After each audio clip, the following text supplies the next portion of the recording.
অবশেষে আমি তোমাদের জন্য নিয়ে এলাম সবচেয়ে কাঙ্ক্ষিত মুভি কুলির ব্যাখ্যা।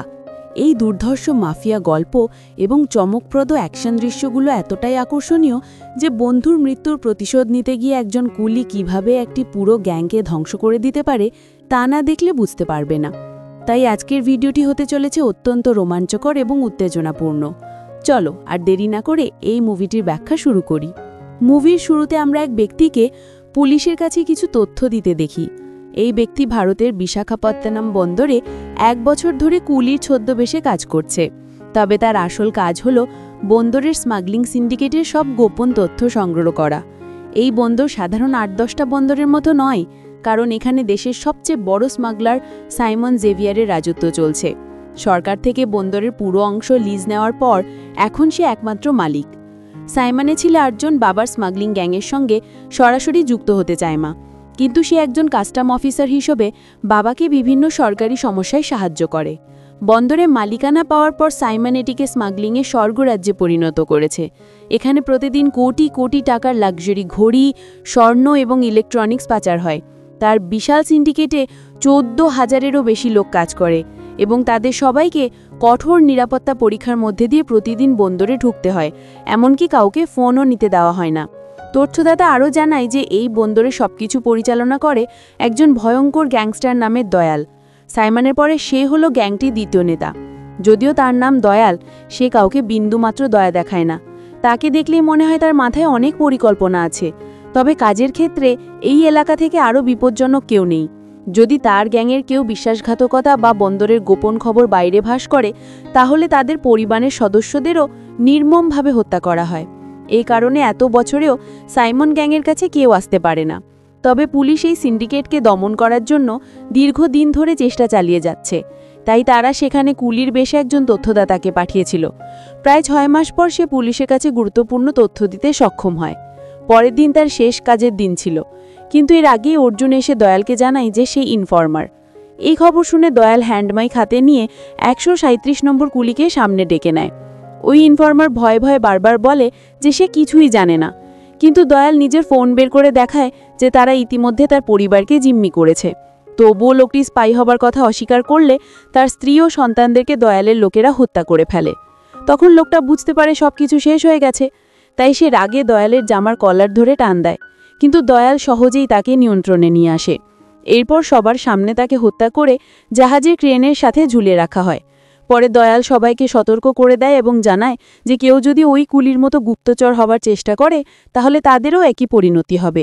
তবে তাদের কাছে আরেকজন ইনফর্মারের তথ্য ছিল, যাকে তারা এখনও ধরতে পারেনি। তাই দয়াল সেই ব্যক্তিকে ধরিয়ে দেওয়ার জন্য 2 কোটি টাকার পুরস্কার ঘোষণা করে। এরপর আমরা পরবর্তী দৃশ্যে চলে যাই। আমরা দেবা নামে একজন ব্যক্তির কথা জানি, যিনি চেন্নাইয়ের একটি বড় বোর্ডিং ম্যানশনের মালিক। এখানে থাকতে হলে ভাড়াটিয়াদের কিছু কঠোর নিয়ম মানতে হয়। এর মধ্যে প্রথমত, এখানে কোনো ভাড়াটিয়া 1 ফোঁটাও মদ স্পর্শ করতে পারবে না, কারণ দেবা সকল প্রকার অ্যালকোহলকে খুব ঘৃণা করে। তিনি গত 30 বছর ধরে নিজেও এমন কোনো পানীয় ছুঁয়ে দেখেন না। কঠোর নিয়মের পাশাপাশি দেবার আচরণে সবাই তাকে ভয় পায়, কারণ তার কথাবার্তা এবং চালচলনে একটি আলাদা ধরনের আত্মবিশ্বাস রয়েছে। তবে বছরের একটি বিশেষ দিন সব ভাড়াটিয়া মিলে উদযাপন করার সুযোগ পায়। প্রতি বছর এই দিনটি ম্যানশন ডে হিসেবে পরিচিত। তাই সারা বছর মদ না ছোঁয়া সত্ত্বেও এই দিনে সবাই ম্যানেজারকে অনুরোধ করে যে যেন সে দেবার থেকে একদিনের জন্য মদ পান করার অনুমতি নেয়। প্রথমে ম্যানেজার ভয়ে পায় তা নাকচ করলেও পরে সকলের আবেদনে বাধ্য হয়ে দেবার কাছে যায়। দেবার সঙ্গে কথা বলার সময় আমরা বুঝতে পারি কেন সবাই তাকে এতটা ভয় পায়।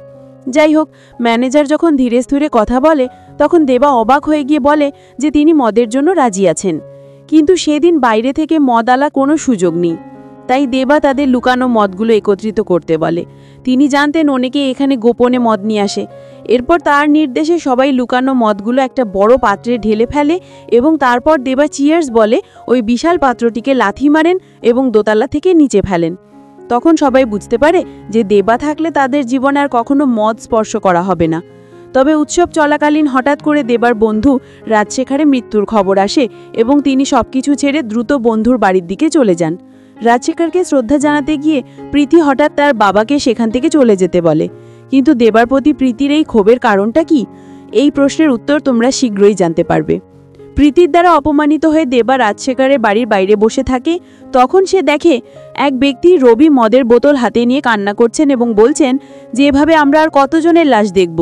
রবির কথা শুনে দেবার মনে কিছু একটা সন্দেহ জাগে, তাই সে রাজশেখরের আসল অটোপসি রিপোর্ট দেখতে চায়।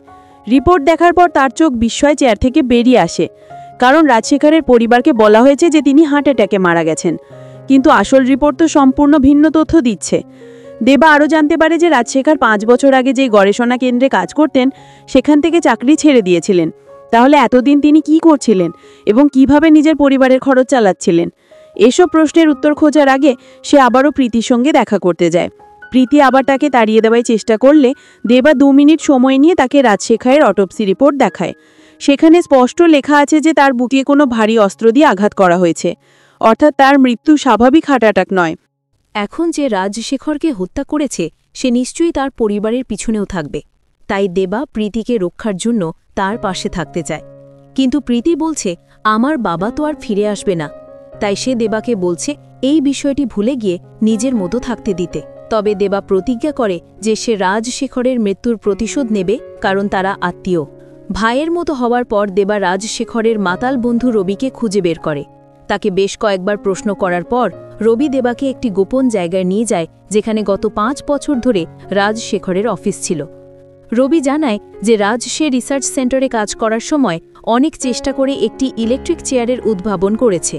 এই চেয়ারের সাহায্যে সহজেই যে কোনো মৃতদেহ সৎকার করা যেত এবং তা দ্রুত ছায়ে পরিণত হয়ে যেত। এতে পরিবেশের দূষণও অনেক কম হতো। কিন্তু কর্তৃপক্ষ তার এই অসাধারণ আবিষ্কারকে অনুমোদন দেয়নি, কেননা যদি এই চেয়ার অপরাধীদের হাতে চলে যায় তাহলে কি হতে পারে সেটা তোমরা বুঝতেই পারো। তারা শুধু চেয়ারটিকে অনুমোদন দেয় না, বরং সেটি জব্দ করে নেয়। এই অবস্থায় রাজশেখর বুঝতে পারছিল না সে কি করবে।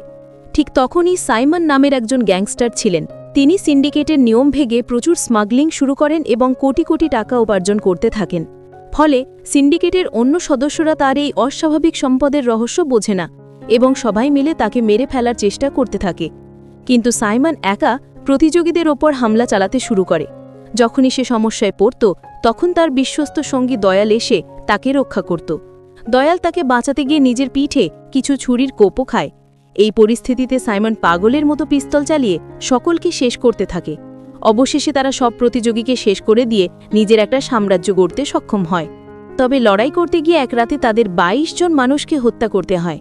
এখন এতগুলো মৃতদেহ কোথায় লুকাবে তা ভাবতে ভাবতেই রাত কাটাচ্ছে সাইমন।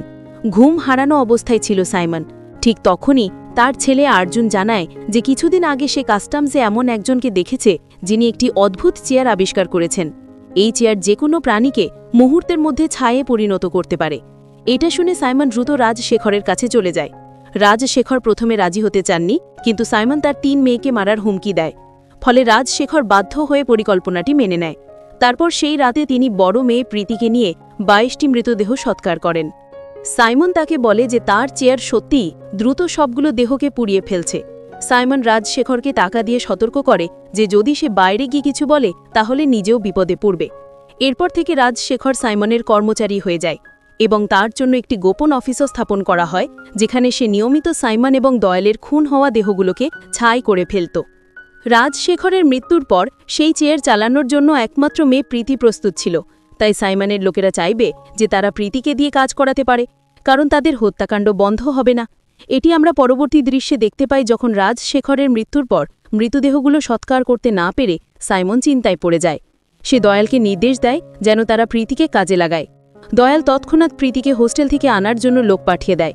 তারা হোস্টেলের ভিতরে ঢুকে প্রীতিকে তাদের সামনে আসতে বলে। এখন যদি প্রীতি তাদের সঙ্গে নিচে গাড়িতে না আসে তাহলে তারা দেবার গায়ে হাত তোলারও হুমকি দেয়। ঠিক সেই সময় দেবা এসে বলে যে যদি সাহস থাকে তাহলে দেখে নিক। এরপর সে মারাত্মক স্টাইলে একে একে গ্যাংস্টারদের ধোলাই করতে শুরু করে। তার এই ফাইটিং স্টাইল দেখে হোস্টেলের সব মেয়েরা অবাক হয়ে যায়।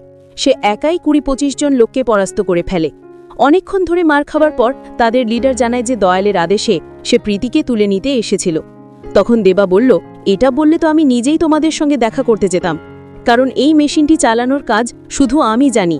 কিন্তু বাস্তবে দেবা আসলে এই মেশিন চালাতে জানে না। তবু সে প্রীতিকে নিয়ে দয়ালের কাছে যায় মেশিন অপারেটরের জন্য। তার আসল উদ্দেশ্য হল ধীরে ধীরে এই গ্যাংয়ের নারীদের সম্পর্কে সব তথ্য জেনে ফেলা। এদিকে দয়াল তাকে দেখে বিশ্বাসই করতে পারছে না যে সে এতগুলো লোককে পিটিয়েছে এবং তার গ্যাংয়ের অন্য সদস্যরা তাকে পুলিশের লোক মনে করতে শুরু করে। সাইমন আবারও দয়ালকে ফোন করে মেশিন অপারেটর খোঁজার জন্য চাপ দিতে থাকে। এই সময় আরেকজন লোক এসে দেবাকে আক্রমণ করতে চেষ্টা করে, কিন্তু দেবা তাকেও আটকায় এবং টেবিলের সাথে ঠেসে রাখে। এরপর সে দয়ালকে বলে যদি সে তার কথা বিশ্বাস না করে তাহলে সে এখান থেকে চলে যাবে। তখন দয়াল বাধ্য হয়ে সেই গোপন রুমে নিয়ে যায় এবং এক মৃতদেহকে চেয়ারে বসিয়ে মেশিনটি চালু করার নির্দেশ দেয়।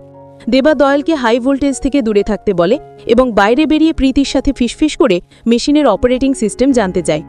প্রীতি কয়েক বছর আগে মাত্র দুবার ওই রুমে এসেছিল, তাই তারও সঠিকভাবে মনে নেই কিভাবে মেশিনটি চালাতে হয়।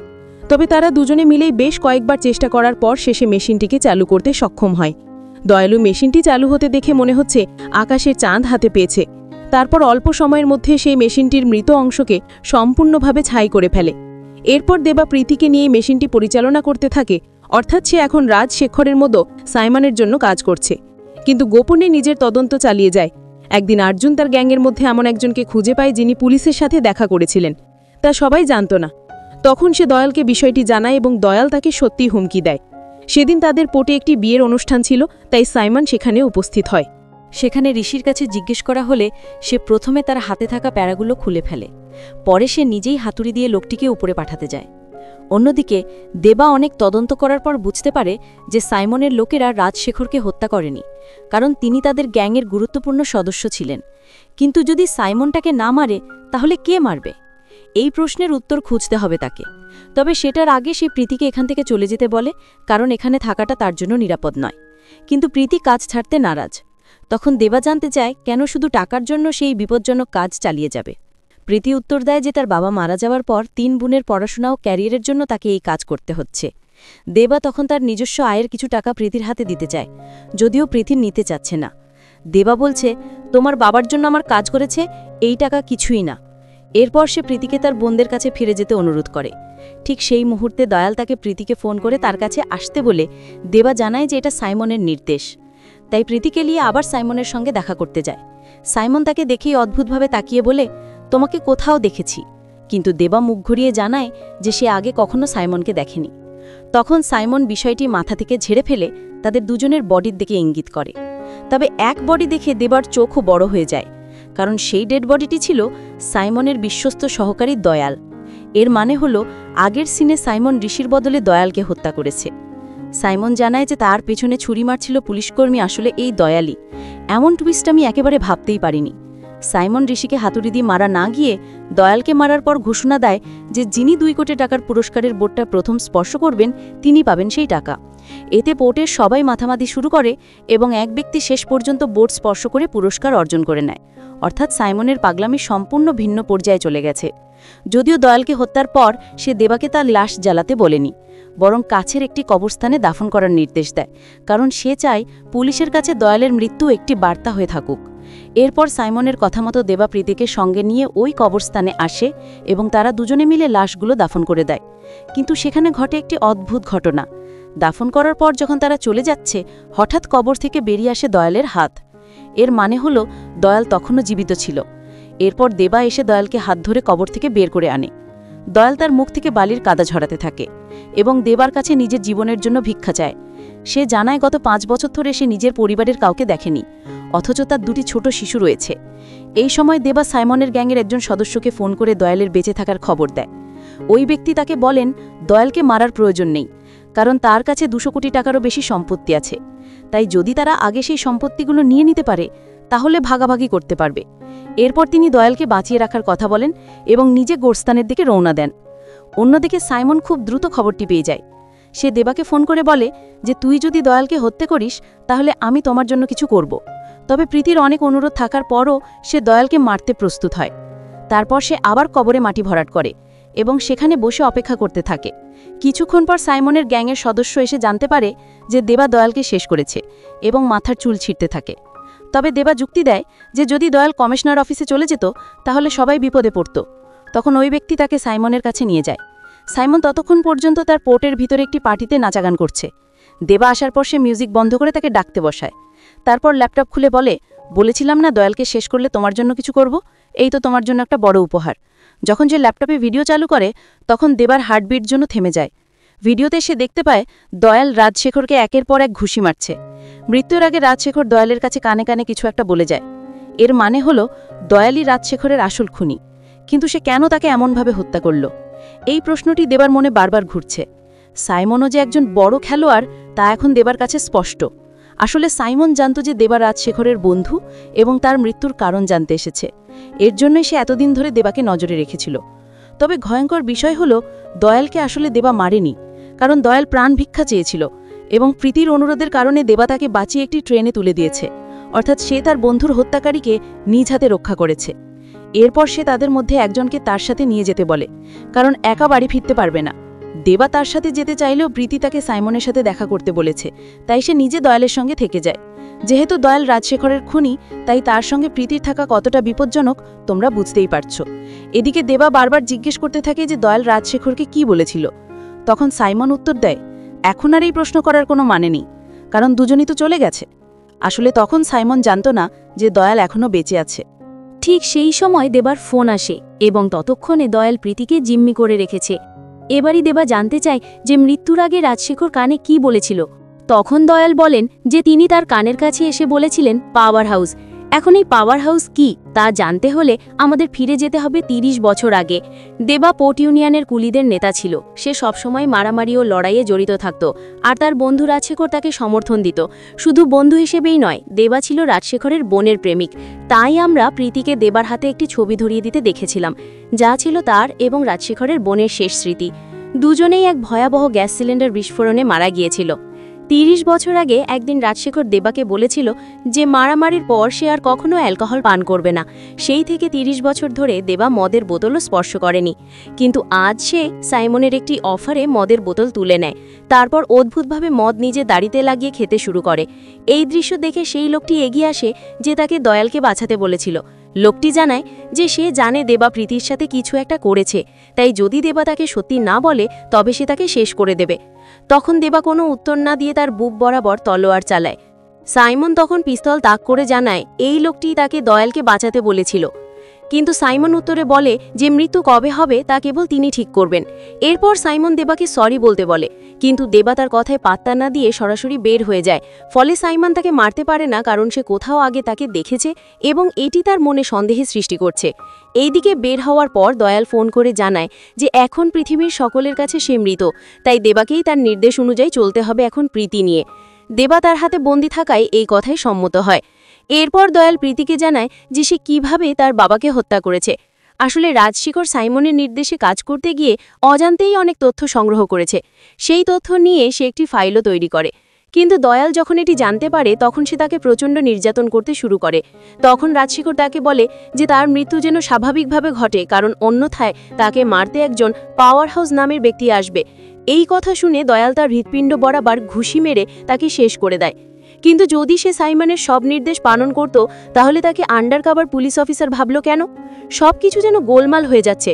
তবে চিন্তা করো না, সিনেমার শেষে তোমরা এমন কিছু দেখতে পাবে যা কখনো ভুলবে না। যাই হোক, দয়াল প্রীতিকে জিম্মি রেখে দেবাকে দিয়ে তার সব কাজ করাতে থাকে। দেবা দয়ালের নির্দেশ অনুযায়ী বিভিন্ন জায়গায় গিয়ে একটি গোপন ওয়াল থেকে একটি ফাইল আনতে যায়। হঠাৎ সেখানে সাইমনের ছেলে অর্জুন এসে পড়ে। অর্জুন তার প্রেমিকাকে বিয়ে করতে চাইলেও সাহস করে সাইমনকে কিছু বলতে পারছে না, তাই সে দেবাকে দিয়ে বলানোর পরিকল্পনা করছে, কারণ একমাত্র দেবাকেই সাইমনের চোখে চোখ রাখতে দেখেছি সে।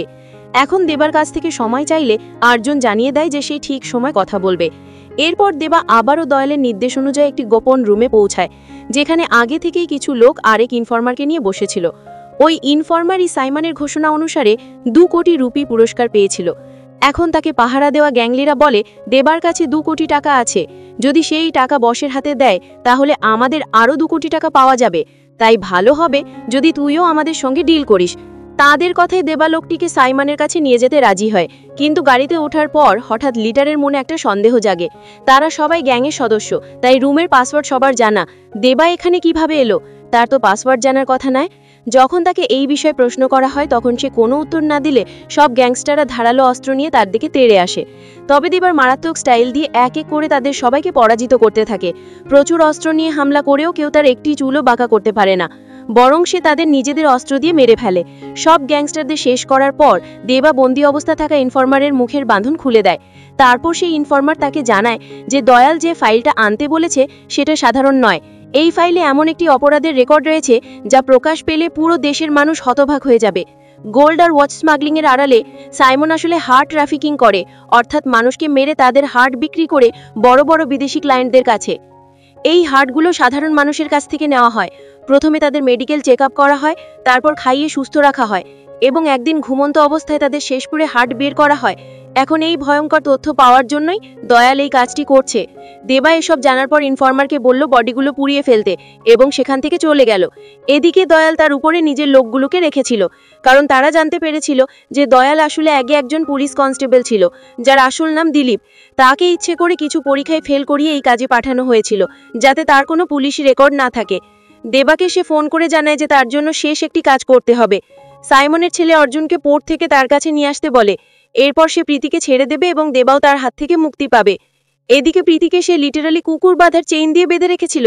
কিন্তু দেবা এখনই কিছু না করে সবকিছু শেষ পর্যন্ত পৌঁছাতে চায়, তাই সে অর্জুনের সাথে দেখা করতে যায়।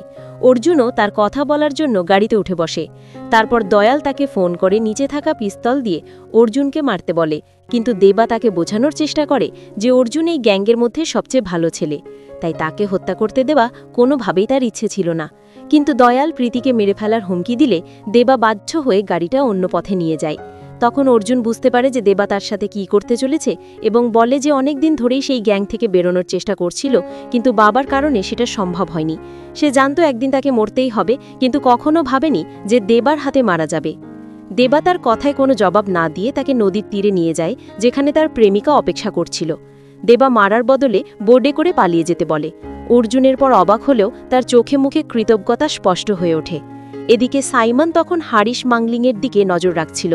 চক্রের বিদেশি সদস্যের সঙ্গে একটি মিটিংয়ে ব্যস্ত ছিল।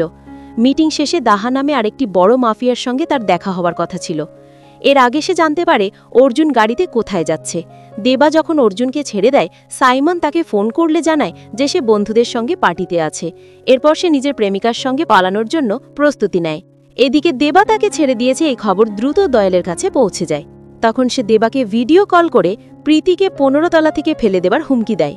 দেবার প্রথমে প্রীতিকে মুক্ত করতে মিনতি করলেও হঠাৎ তার গলার স্বর পরিবর্তিত হয়।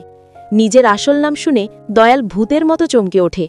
পরে সে দয়ালকে বলে তার লোকদের পাঠিয়ে চেক করতে যে ওই গোপন ভল্টে কোনো ফাইল রয়েছে কিনা।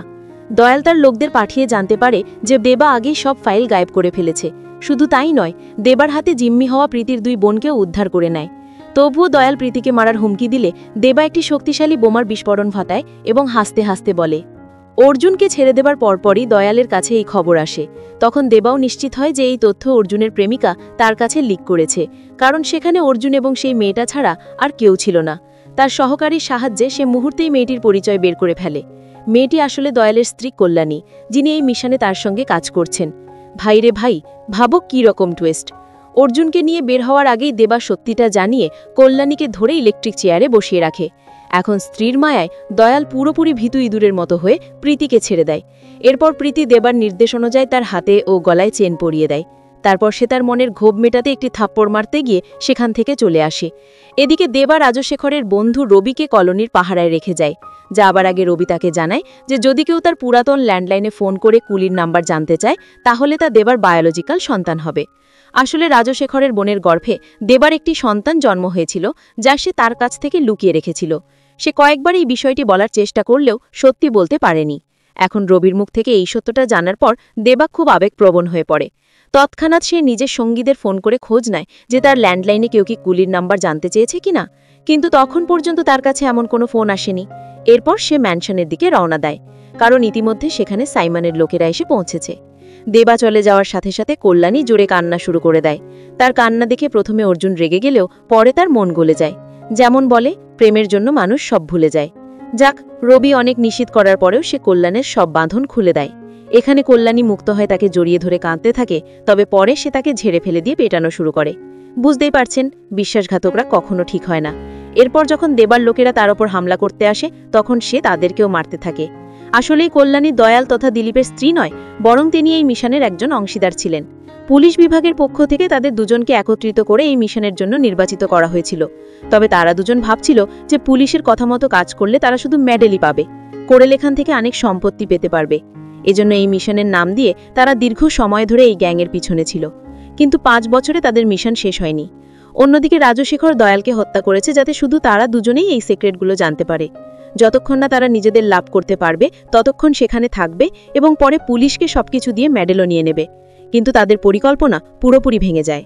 কল্যাণী যখন সেখান থেকে বের হয় তখন দয়ালকে ফোন করে জানায় যে সে মুক্ত হয়েছে।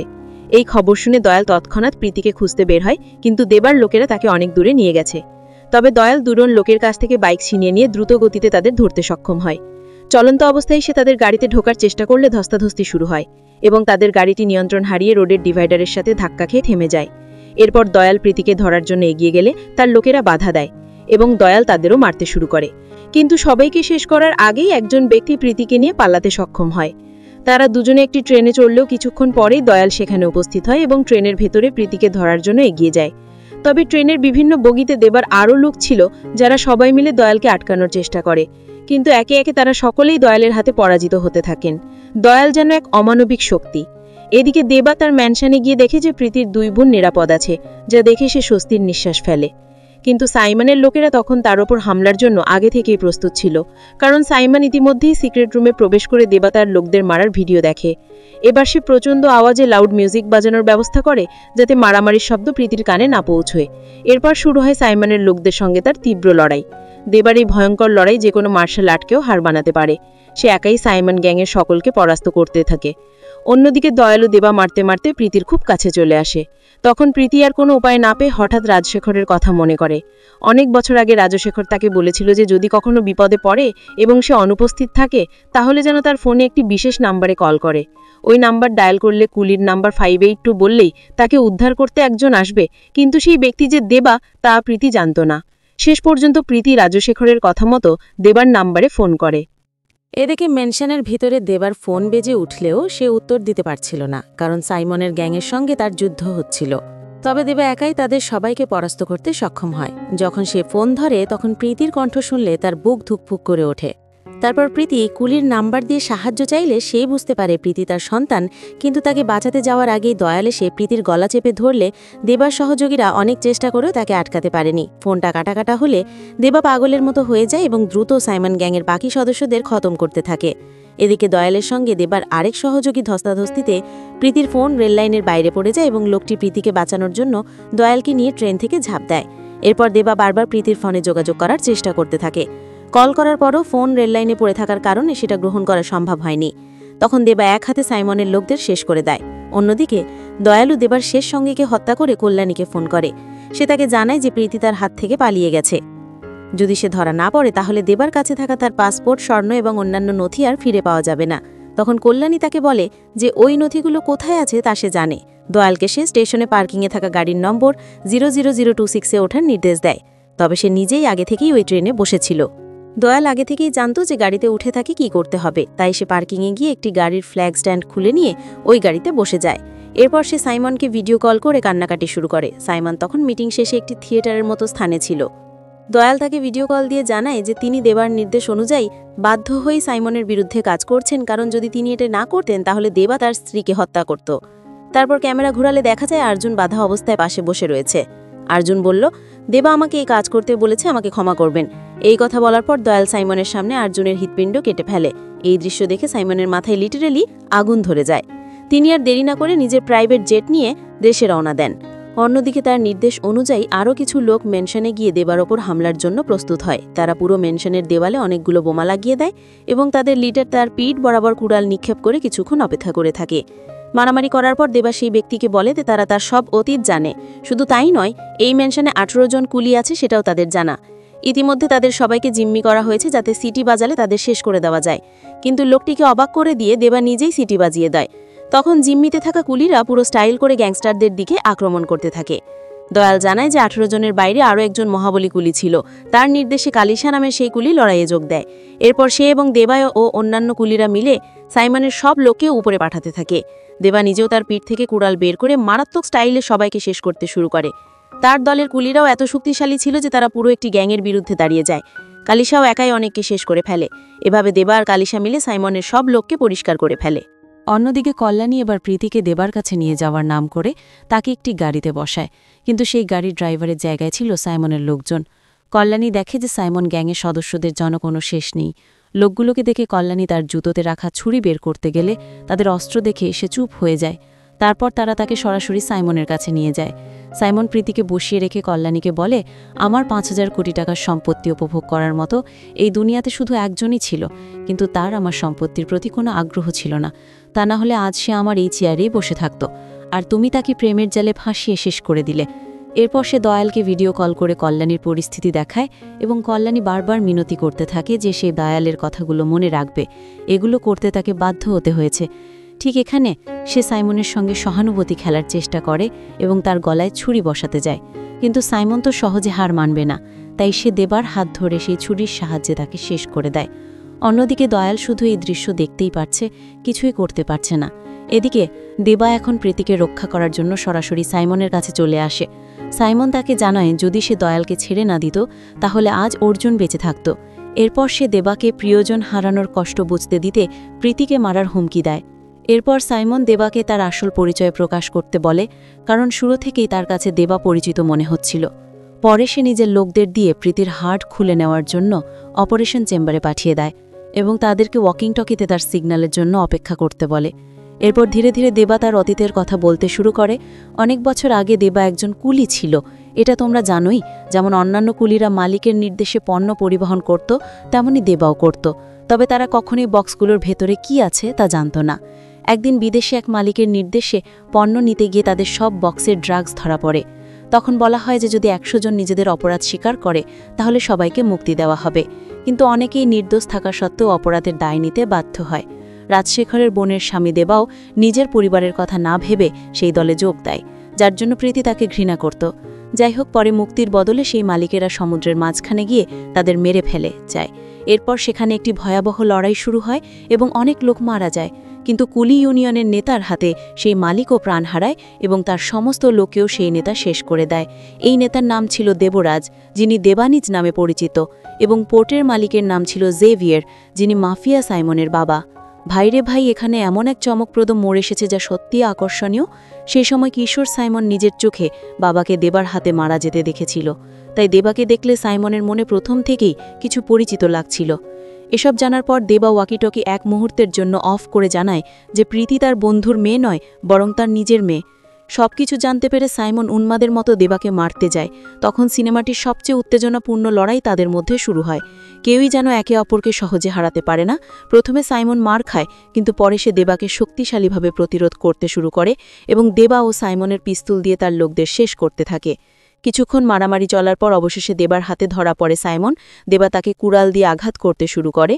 সাইমন শেষ চেষ্টা হিসেবে হুমকি দেয় যে যদি সে মারা যায় তাহলে কেউ না কেউ এসে তাকে প্রতিশোধ নেবে।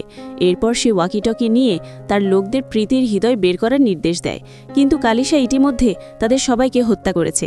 এরপর দেবা ও সাইমনকে লাক্সারি ঘড়ির একটি চেইন দিয়ে গলায় পেঁচিয়ে হত্যা করে দেয়। এমন অভিনব উপায় হত্যার দৃশ্য আমি আগে কখনো দেখিনি।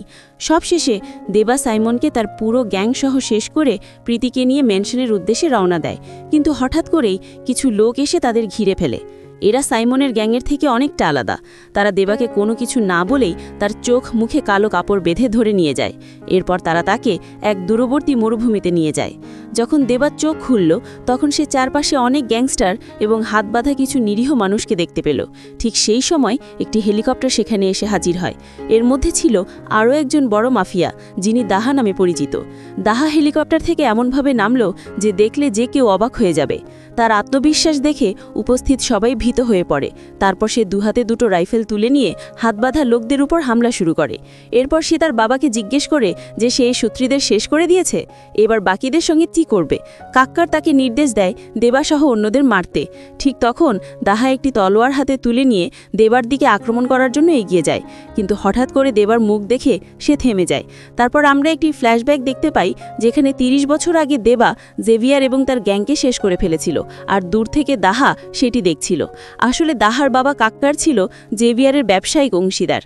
সেই সময় দেবার ভয়ঙ্কর স্টাইল দেখে দাহা তখন থেকেই তার বড় ভক্ত হয়ে যায় এবং গত ৩০ বছর ধরে তাকে খুঁজছিল, কারণ বাবার পর গ্যাং চালানোর জন্য সে দেবাকে নিজের ডানহাত বানাতে চেয়েছিল।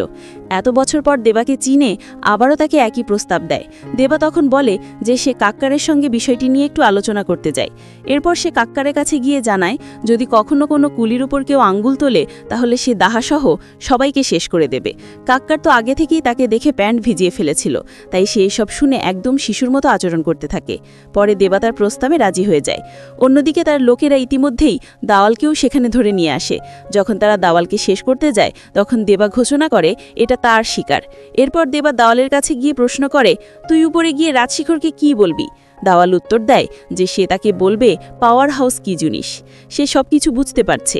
তারপর দেবা তাকে এক লাথিতে বিশাল গর্তের মধ্যে ফেলে দেয় এবং তার লোকেরা সেখানে তাকে জীবন্ত কবর দিয়ে দেয়। ফলে দেবা তার বন্ধুর জন্য প্রতিশোধ নিয়ে তার মতো বড় মাফিয়ার রাইট হ্যান্ড হয়ে ওঠে। আর ঠিক এইভাবেই এই অসাধারণ মারাত্মক সিনেমাটি শেষ হয়। তো ভিডিওটি কেমন লাগলো তা অবশ্যই আমাকে জানিও এবং ভালো লাগলে একটি লাইক করো। দেখা হবে পরবর্তী ভিডিওতে। সেই পর্যন্ত আল্লাহ হাফেজ।